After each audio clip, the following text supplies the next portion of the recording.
Welcome everyone to today's Tech Talk Mastering RAG, Overcoming Key Challenges and Handling Multi-Modal Data. Thank you for joining in. Thank you for taking the time to learn something new about this very interesting topic.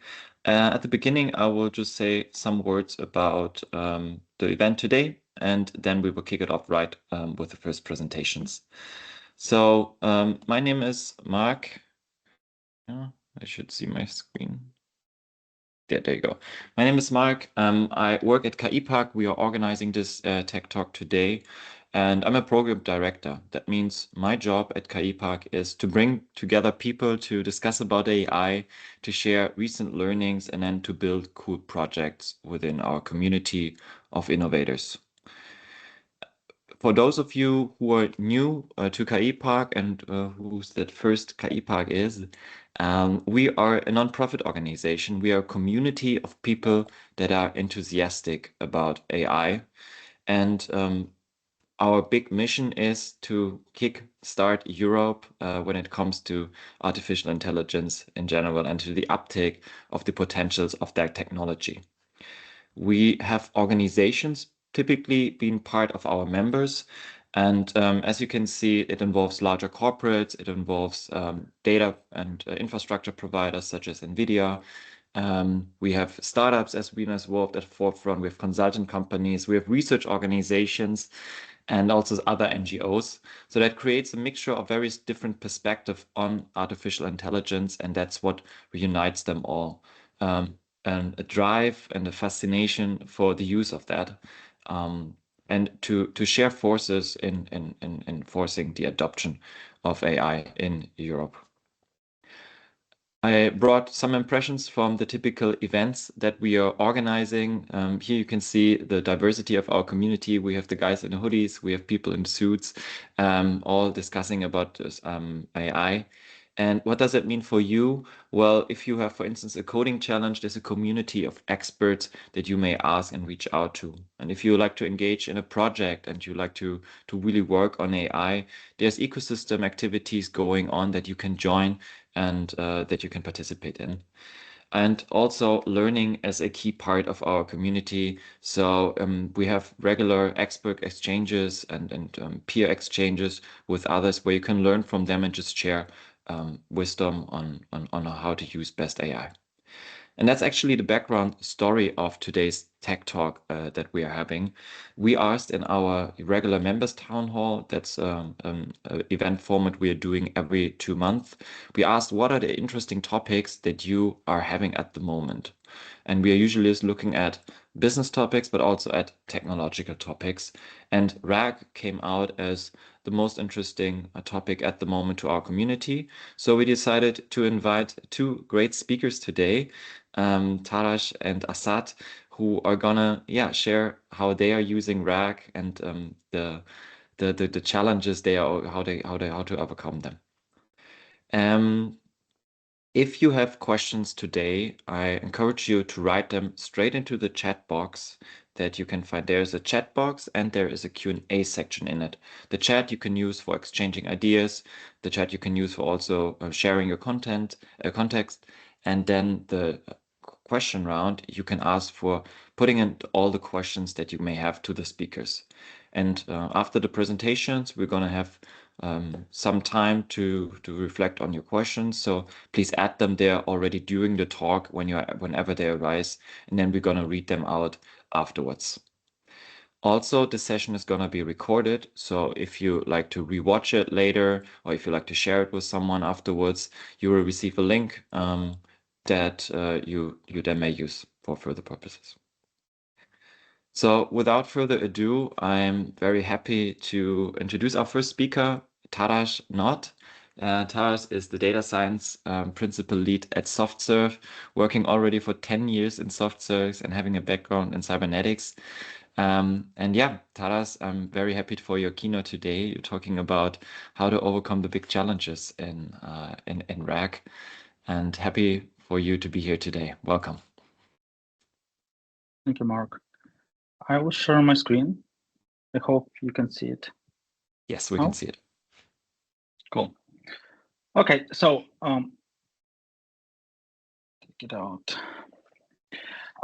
Thanks for the introduction. I will add a few words later, but basically I will start from the topic. Yes, we have a topic RAG system for multimodal data, and that's kind of new area that business starts exploring nowadays with a lot of new GenAI models appears and models that supports not only text now, but image, video, and other modality data. And today we will show, actually, I will show the example of one of the solutions that can be built by any company that can encompass all the data and give great insights, not only based on like PDFs and textual data, but as I said, based on other modalities.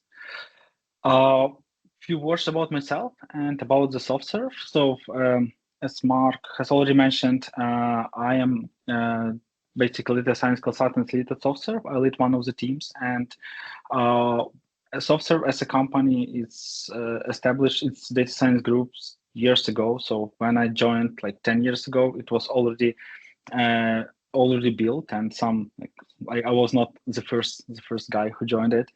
And now we are a group of like more than 120 people, 120 experts who are dedicated to doing research and data analysis projects. SoftServe in general is big company, so it's like almost 13,000 people, if I'm not mistaken, right now. And we are doing consultancy, we are doing software development type of work. In terms of data science, we are like basically doing everything that can correlate with the data, doing experiments, running researchers, or training models, and so on. But of course, we have a lot of other multidisciplinary teams and experts. Let's go to the topic. So, what is basically multimodal RAG? Yes, probably all of you has heard about like simple RAG systems. Yes, Retrieval-Augmented Generation. Whenever we want to build a chatbot, we are not able to provide a chatbot with all the context, all the knowledge that we have.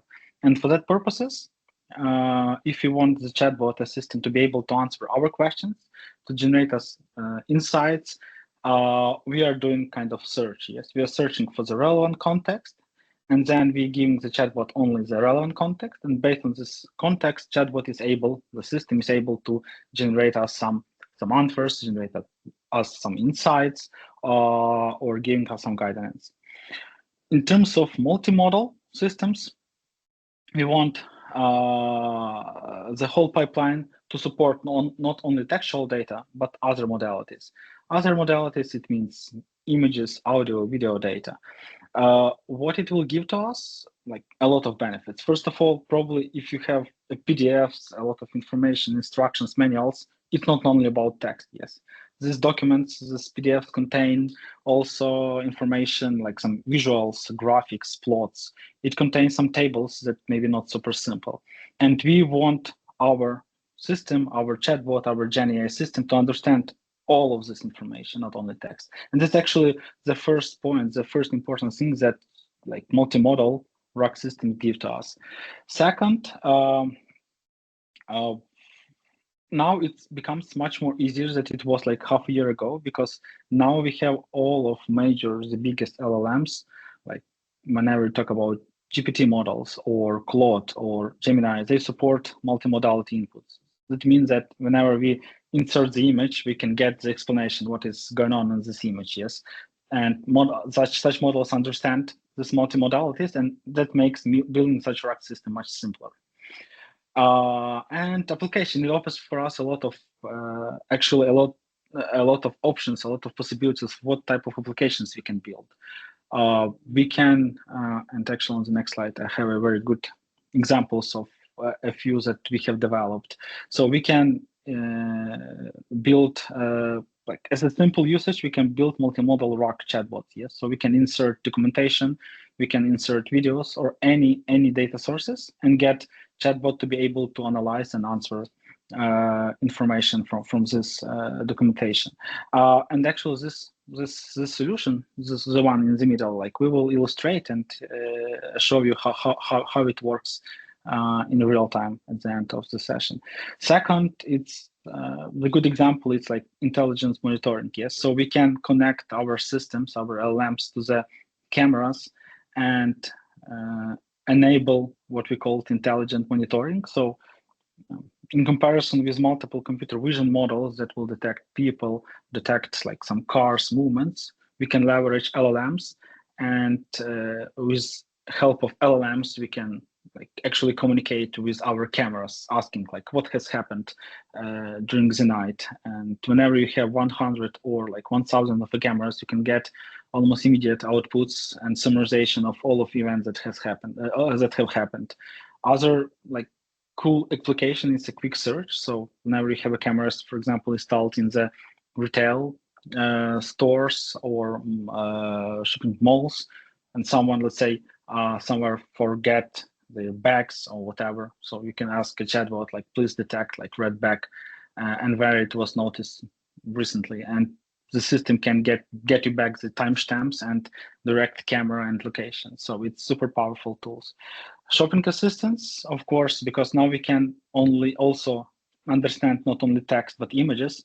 So with the help of such multimodal systems, we can propose clients a good choice, understand what they're looking for, and correlate textual inputs with the visuals and like visual representation of the products. So a multimodal RAG chatbot, yes, like probably problem is very clear. A solution of what we will discuss today is actually the system that is able to analyze and encode any modalities, so it's image, text, videos with the transcription, and tables.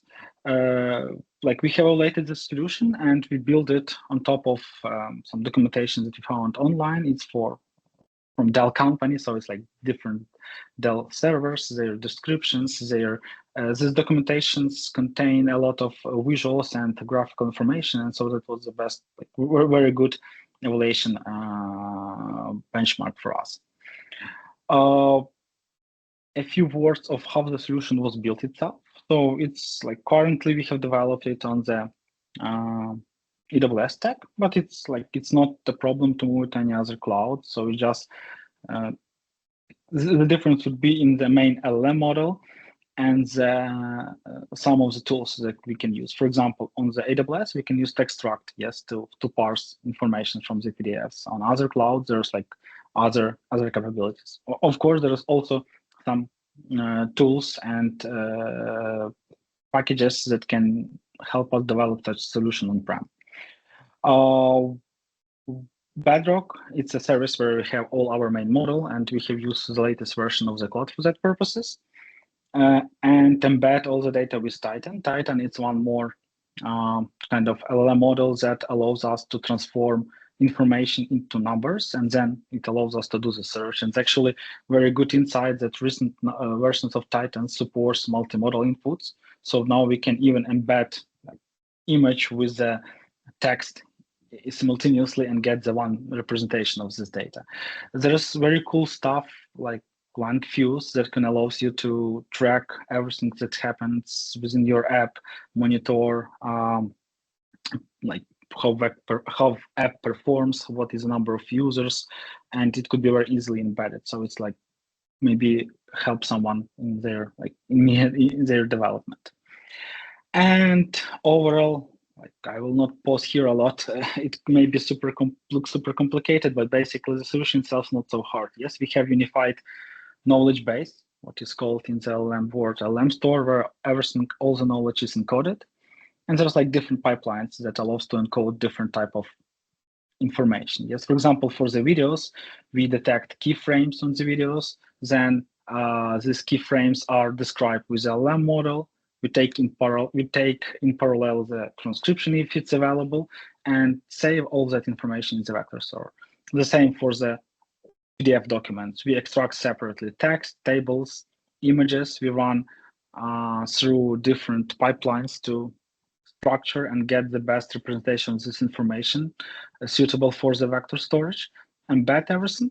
And then whenever user uses the solution, it can ask a question and the answer would be generated on top of the knowledge collected through all of these multiple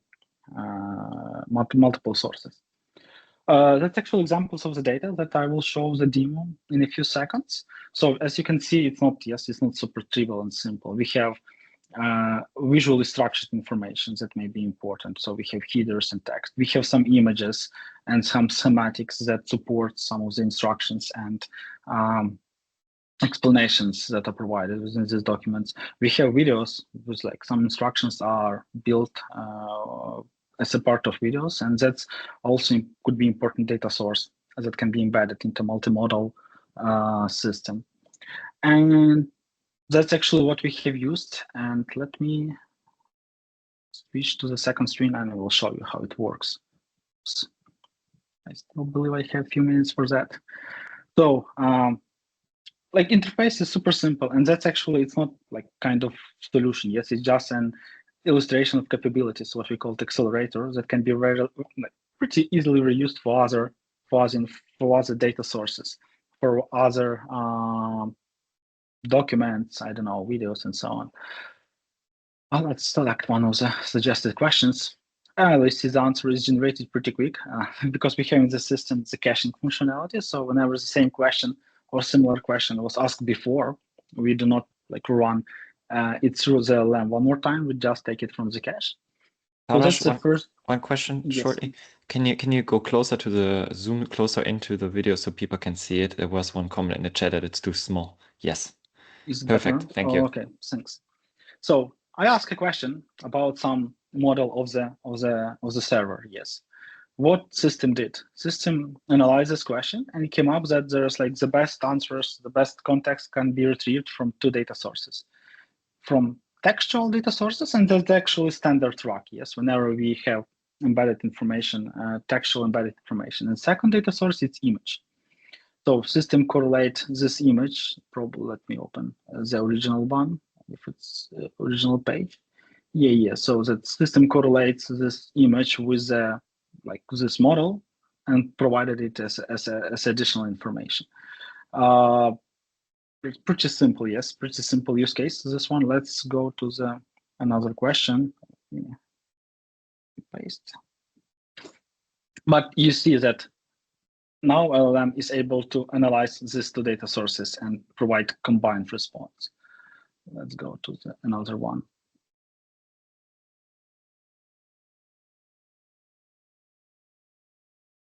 This time it's not cached. For on average, so we have pretty big vector storage and a lot of pipelines for analysis, some guardrail stuff and so on. So it takes like up to 15-20 seconds, if I remember correctly. So let's wait, it should appear.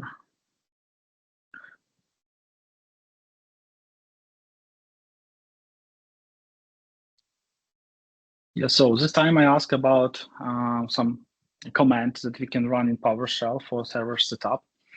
And you can see that chatbot answered like exactly what this command means and why it should apply it for.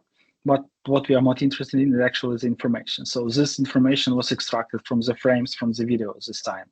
So chatbot decided that the best data source to answer this question is actually videos. And if I open one of those,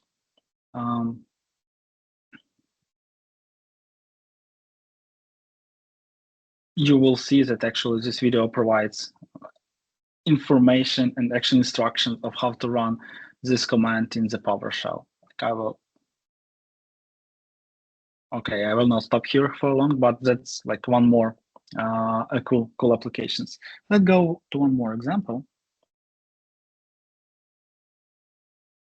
One more interesting thing about multimodality, it's that we propose to process also tables separately. Tables can be a very big challenge for the simple RAG systems because, like, if you just OCR or just parse the text line by line, it may corrupt all the relationship between columns and rows.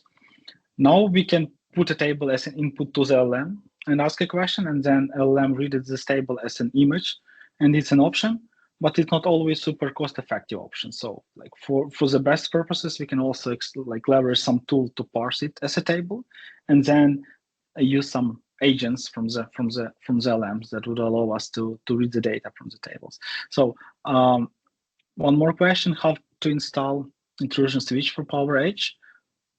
Instructions generated. And now we have also like answers generated on top of some page information, yes, from the document, and LM chatbot itself, yes, LM pipeline detected frames where this information is encoded and provided direct links to the videos with the relevant timestamps. And where is the page itself? So slow right now.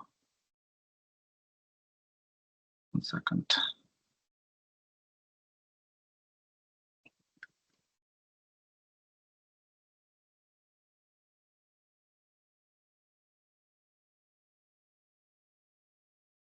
So I hope the general context is clear and the idea is clear. So now, and that's one of the area where our industry and all industries is moving with LLMs. Yes, whenever a year ago everyone talked about RAG, and RAG it meant chatbot that is able to answer your questions, simple questions based on text information and text context. Now RAG systems can answer questions not only based on text context, but based on multiple modalities, based on multiple contexts that can be provided. Yes, you can see the image, the page information, and these instructions that were used. And also chatbot decided to use 2 video frames, descriptions, transcriptions to these video frames, and actually information from the images itself to support the answer on the questions related to installation of switch. And that's like one of the new area where, and I would say it's one of the potential like areas where a company will start invest and enhancing their chatbot solutions and like RAG-based solutions to support other modalities. Because it's very rare when company has only text information and that's it. All the visualizations, graphs, tables are very important, and that context can be very valuable for the chatbots to provide user like relevant answers and relevant insights. That is from my side. We still have some time for questions, and if there are any of them, I'm open to answer. Thank you very much, Taras. Yeah, that's a call to action to you, our participants. Please use the Q&A box that you can put your questions in. I'll give you some time to write them down, and then we will read them out and ask them to Taras so that he can answer to it. Yeah, thanks for the very interesting presentation. I will start with a question until people are writing it down. RAG versus fine-tuning. This is always an option on which route to go. What's your take on it? When should I fine-tune models, or when is a RAG model the better solution? It's a good question, and actually, it's this question I heard multiple times on different talks and from different clients. We have implemented, I would say, for the last 1.5 years, we have implemented more than 100 different projects with the LLMs, probably like 60-70% of them somehow related to some RAG pipelines.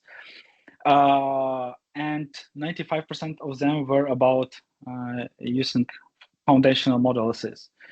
I do not believe that fine-tuning is the first starting point for any of the problem. Before trying with some foundational model and good build prompts and pipelines, there's already a lot of models that are kind of domain specific. So whenever you need for healthcare domain or for energy domain, there are already good models that you can use. And with 95-98% of the cases, I believe the RAG systems and good prompts will solve your problems. Still, what happens with the business and with the clients? They don't have data. Yes, you don't have a good data to fine tune the model. Good data, like it can be like question answers, and you need to have at least hundreds, thousands of them. What I see usually, it's even hard to get like 100, 200 to properly test the solution that we make with the RAG. So I will never go with the first step with fine tuning, and would never recommend to anyone to do that before trying with the RAG and trying with the foundational models. Now, like models are very powerful. Yes, the latest versions of GPT, of Claude, they have super big context, like hundreds of thousands of tokens that they can consume. They can very efficiently summarize information. So only one case that probably fine-tuning is a valid option. It's when you have you need to run your model on-prem and use some open source small model, and you need to do some classification task, yeah, or some like maybe some knowledge extraction tasks. And you have good data. You can try to run some LoRa. You can try to get some performance increase there, but it's not guaranteed that you will get a better model. Like one time that when you tried it for the actually this monitoring challenge, it was like to detect a cars better. Yes, and after we feed it with like few hundreds of images, it start recognizing all the trucks as white trucks. So we just corrupted some main logic. So that would be my answer on that. Citations, how we added citations, like, you generated the answer by a text, and in parallel we have the textual representation of all of the information. So if I will go back, I hope I still have a few minutes to answer these questions. So we have textual representation of all of the videos, of all of the frames, and whenever we generated the answer, we can then correlate this answer based on embeddings and textual representation of all other data sources. So we can find what images are relevant. Yes, we can find what tables are relevant to the answer generated.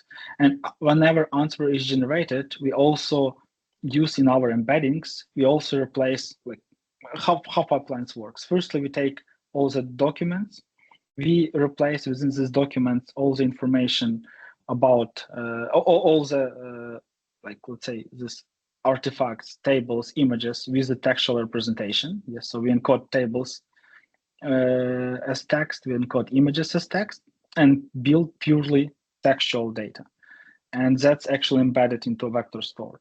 Whenever someone comes to the question, we use this vector store, plus we use embeddings directly, because now we have like just insert page with the image and text and get embedding, unified embeddings, and we use these embeddings also.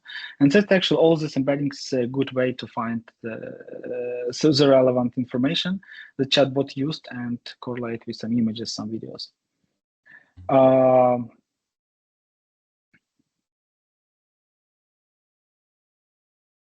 So any other questions? Yes. Let's. And Tosh, can you switch off your not your camera, but the screen sharing, then we can see you better. Yeah, we have only some few minutes left, so maybe quick answers to these questions. Probably you can choose them yourself, and it's even quicker, so I don't read them out.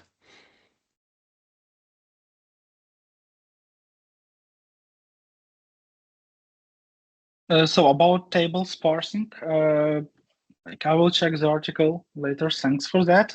With table parsing, the problem, firstly, we met it's probably like April last year whenever we deal with complex tables. And complex, it means whenever you need to have whenever you have in your data not only like column and rows, but like in some column, it could be multiple rows encoded, yes, and there could be some sub headers, or even like three layers of headers and so on. And that time we have built custom solutions. So actually we have leveraged some textstruct parser to transform tables to some, like, let's call it Excel representation, and then Excel agent that can extract knowledge from this information. And it worked much better than just use the table as is and parse it with a simple parser and use it as is as a part of RAG system. Nowadays, we have multimodality, and probably if you will insert this table into ChatGPT and ask a question, what is I don't know, some values that you're looking for, ChatGPT would be able to understand this table properly and it will work. So that's like two options that I see, like whenever we experimented at the time, we even tried to each cell, like we even tried to OCR the data and take each value with the coordinates as a context, and it worked. So you can imagine the table was completely transformed to the set of coordinates and values, yes, like as OCR'd from the text. and the LM model was able to correlate that and get the right the right connections. Nowadays, I would first thing that I would do, I will just try with multimodality. I see also another question. Your user, how to get your or user feedback back to vector store. Incorporation of user feedbacks are also pretty interesting things. I can talk about one of the examples that we use. So we have a model that, we have a pipeline that do taxonomy classification, based on LLMs, and parsing of information from some data. And we are collecting user feedbacks. Based on these feedbacks, we are adjusting examples that we are providing to the LLM model as a part of the instructions. So and these examples are generated based on some similarity search. So it's like dynamic few-shot learning, what we can call it. And that's one of the way. Here, whenever we get feedbacks that information is not good, it's hard to answer how we'll incorporate it. Within this app, we're just collecting feedback as of now, trying to get the best options. But we can really depends. So it's probably first thing would be to try to analyze what these feedbacks are generated and how. If it can be a bad prompts, like bad prompt engineering. Yes, so we need to enhance somehow your prompts. It can be a problem within the search. Yes. So for example, there's multiple strategies of how chunking can be done. One of the efficient way is to use, let's say, small chunks, but provide huge chunks of data to the LLM. So whenever we do a search, we do, let's say, on chunks with one abstract, but then we provide to the LLM the context from the whole page, not just one abstract. So that could be an option. A lot of options to improve in overall, but without retraining, fine-tuning of the LLMs, it's not direct way to to include feedbacks into your functionality. If it's just simple RAG chatbot. Awesome. Maybe Awesome, examples.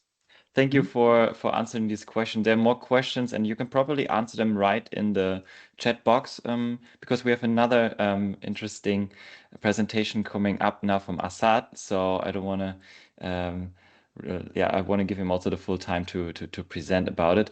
But yeah, feel free also to connect with Taras, of course, online to ask more questions to him. And now I'm very happy to introduce to you Assad Al-Mutareb from artiquare. artiquare KI Park member also for almost a year now. He's the founder. He founded it 3 years ago. He has a background in computer science and is also giving us some further perspective into RAG models at this moment.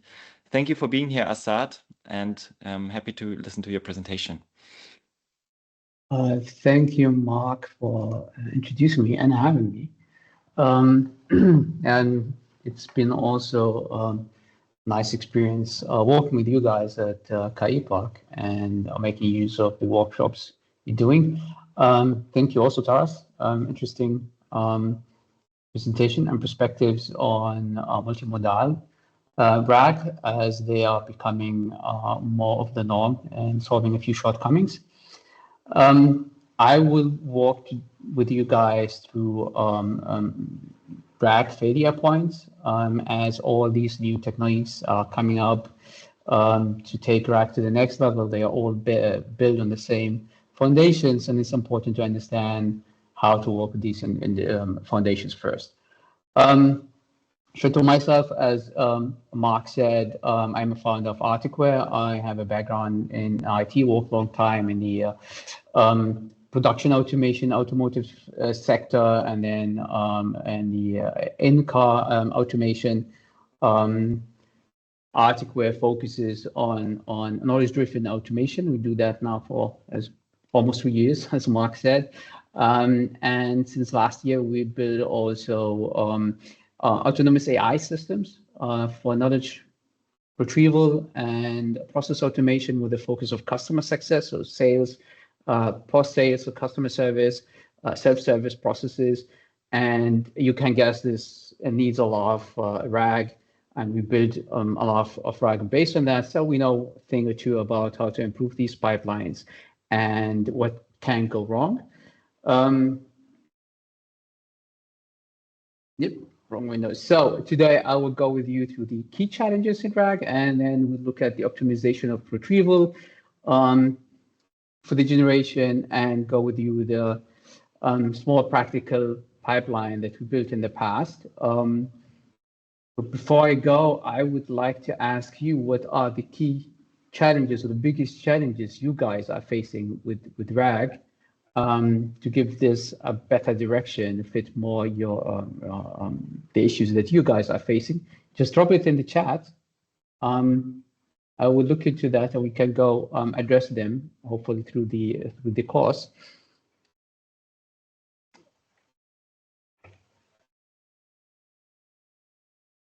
And while you're typing in, I'll tell you about why RAG refinement is crucial. I mean, with Taurus, we have seen multi-modal RAGs, and there's different systems that we build on that. There's a lot of businesses utilizing AI that uses RAG, and the problem is if these systems or the models, no matter how sophisticated they are, get irrelevant or bad data for the generation, it will always be perceived as hallucination. But if you look deeper into that, you'll see it's mostly the retrieval or the augmentation, maybe even the embedding strategies that create this. So understanding how the RAG is built and how it's propagated through the different, or the data is propagated through the different phases, helps us understand or build a better, robuster systems to deliver better value for the business. Our most shortcomings that you will see, if I go in that, here's the first answers. Starting and searching my first tutorials case, okay. Retrieve context doesn't really match the query, okay. Smart chunking based on layout. Tables are split across several pages. Okay, we will look into that. Good, so without refinement, what can happen is that we get shallow results or redundant results, because a few chunks from the same page, from the same section, will be retrieved because they are too similar, and this redundancy will create some issues. We miss maybe critical insights because the similarity search is limited to a specific window, or alignment with the user intent or the business needs. So we need to work towards these to cover them. It's more first include images tables with textual description, and just okay. There's something else, performance retrieving from enterprise scale data. Okay. So to best understand how to go with these refinements, we need to look back at how the phases of RAG are. I mean, first we have the embedding. So the decisions on how to embed the data and the strategies with now chunking or different indices. Do we do multi-vector, multi-indices will influence how we work on this, or how the retrieval will be.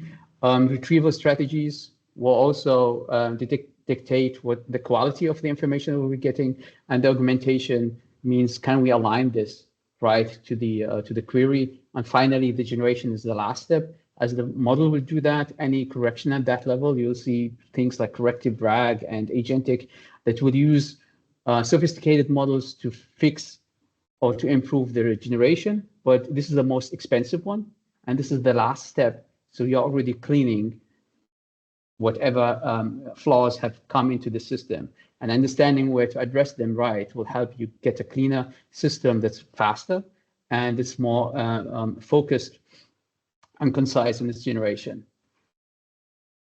So how do you spot these issues? So as I said, in retrieval, issues that can happen is this irrelevant or redundance, or the query is too complex for the retrieval or the simple system, and then the augmentation doesn't contextualize the retrieved data right. It misses the point or the intention of the user, and then the generation is mostly a reflection of the flaws that happened before that. Today, as I said, we'll look at retrieval phase, mostly a little bit on the augmentation, a little bit on the embedding. We have worked a lot this year and last year with RAG systems. We work a lot with smaller models that do not compensate with like bigger models like a ChatGPT 4 or 70B Llama 3 that will compensate for flaws in the text with their knowledge. But we focus on smaller models that are very sensitive to these flaws and these issues. So having the pipeline built right is very important. And I would share also the use case. It will look into. It's a very dry technical requirement for electrical power transformers that we looked into with one of the customers. It's a long document with a lot of sections, very dense of technical requirements. So nuanced technical details are there. I think there is a table somewhere in there, and it's it's heterogeneous, it's homogeneous in its input. Things sound similar, and we're gonna use simple 7B Mistral model. That's a base model. It's not fine-tuned. It doesn't have a knowledge of this domain, and it would rely a lot on how good the pipeline is to generate something useful. So the first thing I did for that is just a simple question: is what are the noise requirements for transformers? You will see it generated something that looks good. If you read it, it sounds somehow convincing. It even catches the right requirements. So this NEMA, whatever, TR1 and this EIC are the right requirements. But there is a lot of repetition in there. It's superficial, and you look at the sources, you'll notice why. It got the same section 3 times, 3 different chunks from the same section, and this is the index. So it wasn't so diverse. It was on a higher level. It found the right section, but it wasn't able to stay concise to the query and focus on what's really matters and try this repetition, redundancy of the input made it start to talk a lot about it without adding much input. So we need to look into, as I said, to improve the search, because the document is completely a specification, as you'd see in automotive manufacturing or software. So there's going to be a lot of repetition. Things sound a little bit similar, and we now need to find have a more variety in what we retrieve. So the first thing I would do here is adding MMR, switching from a similarity search that looks for the most similar chunks to a maximum margin of relevance. It will fetch 15 that are most relevant, and then try to penalize those that are too similar to each other and get the most diverse 7 out of these 15. These are, by the way, hyperparameters. You can experiment with them based on what kind of system you are building, how your data look like, and what kind of model you use. It's a little bit of experimentation. In this use case, it yielded good results to me. You will see here, I got a better response. It got the type tests and the performance guarantees and rejections, which sounds good. It reduced the same section. And for that, it was more concise. It focused more on the requirements that are needed. Again, the 2 specifications are again there without adding much fluff. So that was a good direction, but we can do a little bit better by adding more focus. If I look at the document again, where is it? If I look at the document at the index, you will see there are a little bit more sections that cover tests and conditions and specific topics that I think I would like to see. So the diversity was not as much as I want. So what we did to increase this is to go into the level before is the embedding and add a second index using the BM25 algorithm. This is a keyword focused algorithm. So we will not do just a semantic similarity, but we do also a keyword relevance and combine the 2 results to get a wider and broader input. The good thing about this, we get a better perspective on the document, but the downside of this is it adds a lot of sources. So you see the list is much longer. it covers more ground, and this long list added increases the output again. It covers more ground. It gives us a better understanding of the requirements, because we're not looking for the most similar one, but we need a more comprehensive approach. And we ended with something like this: the noise level should be kept to a minimum. Okay, that's nice, but this is not the specification. I need to be more focused on what I got. So now that I have a better coverage for the document, I need to be a little bit more focused again. And this is where we look now at re-ranking. At re-ranking, we add a cross encoder. So we did get more ground, but this added maybe a lot of some edge cases, something that are marginally relevant. So we added a smaller model. In this case, the BGE re-ranker base is a cross encoder. I think it's 300 million parameters. It's a small one. This will compare each retrieved chunk to the user query, or the query that's given, and select those that are most relevant. So we cover more ground, look at a broader perspective, and then try to make sure that we only select those that are most relevant to the context we are looking into. And you see the sources are not look much better. We have now transformers, regulators, and reactors for audible sound levels. We're looking for noise requirements. We have the tests. It still has and it has the general section. And the main focus where it add is the NEMA, TRE, and the AAC sections. It focuses on what we need to do, and it's concise. It has more relevant. It covers more ground. We took a few steps to get there, but we're doing this just as a reminder. We're doing this with a small 7B model that doesn't have these capabilities to go through the big window and try to select everything on its own. We are not doing any agentic approaches. We're using just a small model and pushing it into that direction by setting it up for success by building these pipelines. By the way, that's a nice addition. Oh, this, if you see this revision 0, gave me a few questions of where this comes from. And if you search for it, there is a hidden text here. It's revision 0. It got it right. It saw something that we didn't see at the beginning. This is a security issue, but this is not for the context for this workshop. Good. So we started with somehow relevant answers. It got the most important points, but it added a lot of fluff. It was distracted by the redundancy without and the context that would added. We took some steps to make it more accurate, more concise, and find the most relevant sources.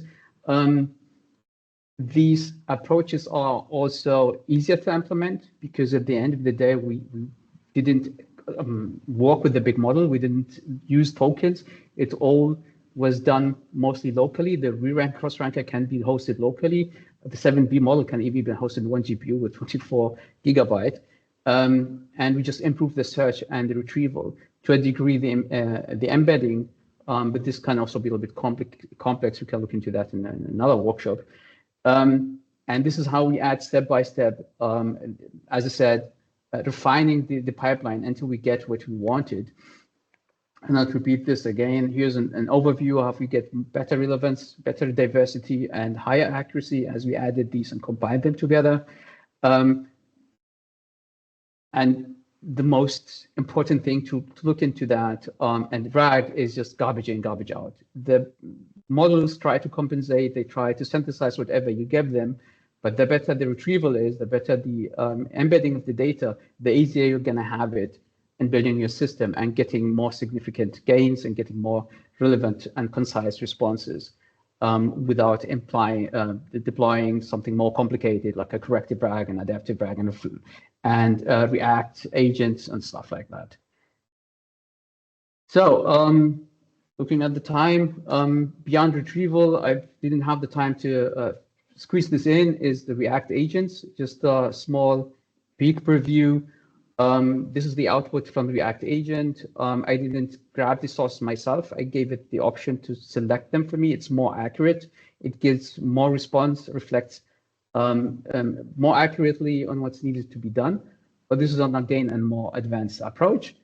And lastly, what I wanted to add, with all these traditions that have been adding, like agentic RAG, adaptive RAG, graph-based, multimodal, they are all good and nice, but if you don't get the basics of the RAG, you're going to have a lot of trouble trying to build something and fixing issues that are easily been fixed and addressed if you understand where they happen at the first step. Yeah, thank you, guys. Any questions? Thank you very much, Assad. It was very thoughtful, and thank you for guiding us through that improvement step. If you guys have questions, then please post them in the chat board. Taraj and Assad are both here, and Assad particularly at the moment is looking forward to your questions. I have one question maybe to start with is you stress data quality as it's a common thing and a common issue that you're running through, and the importance of embeddings. What are good strategies in ensuring that at the moment with RAG systems? For the embeddings or for the data quality? I think embeddings might be even more relevant for this talk here. Well, embeddings, Taras touched on the point.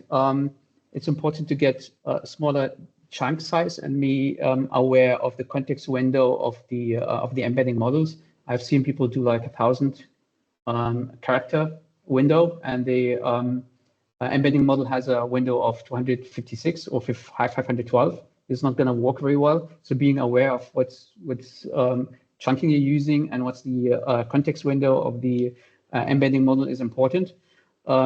Experimenting a little bit with this to see what fits your structure is very important.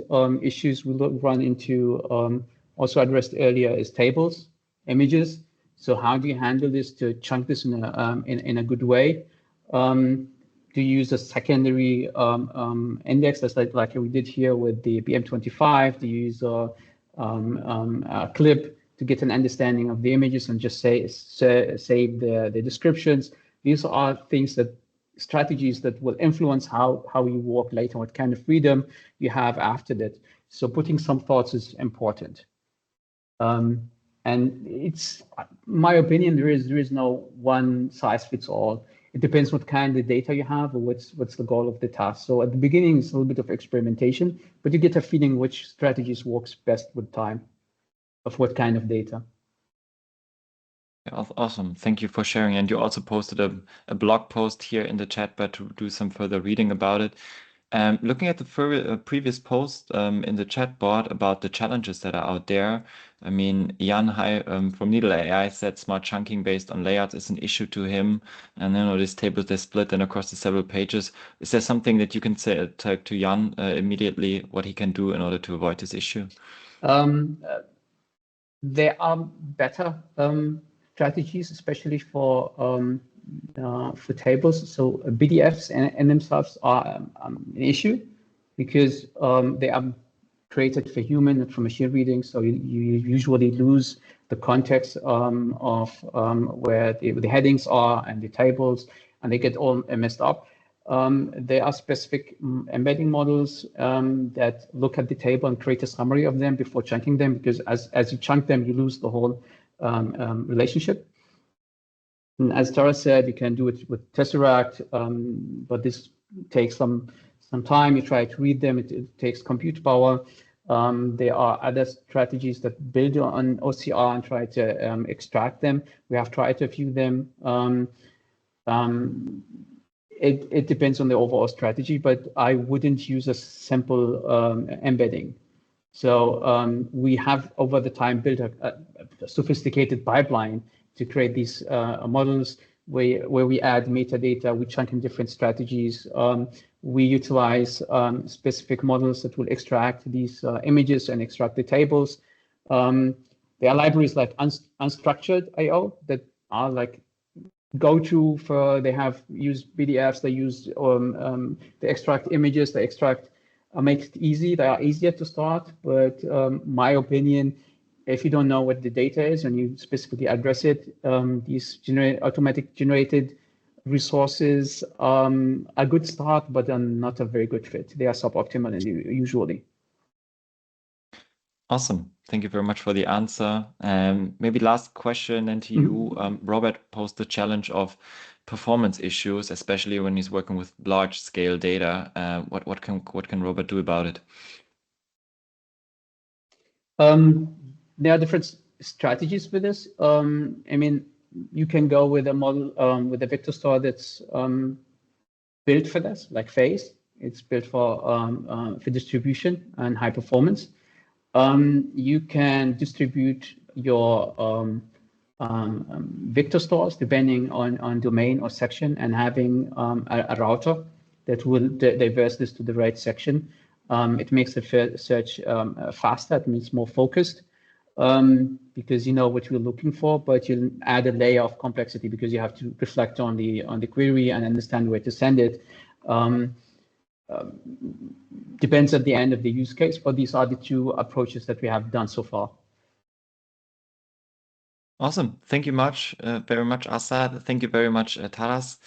And thank you all of you for joining today. I will just quickly say a few words before we close the session. So that's just the start, basically, of a conversation. We have at KI Park 10 expert groups on different topics where the conversation is going on.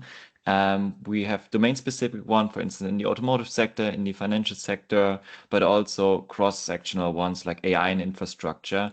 And feel free to join these groups. You can write an email to groups@kipark.de because that's a community already existing that you can join in and then get some more insights about what we are doing as well.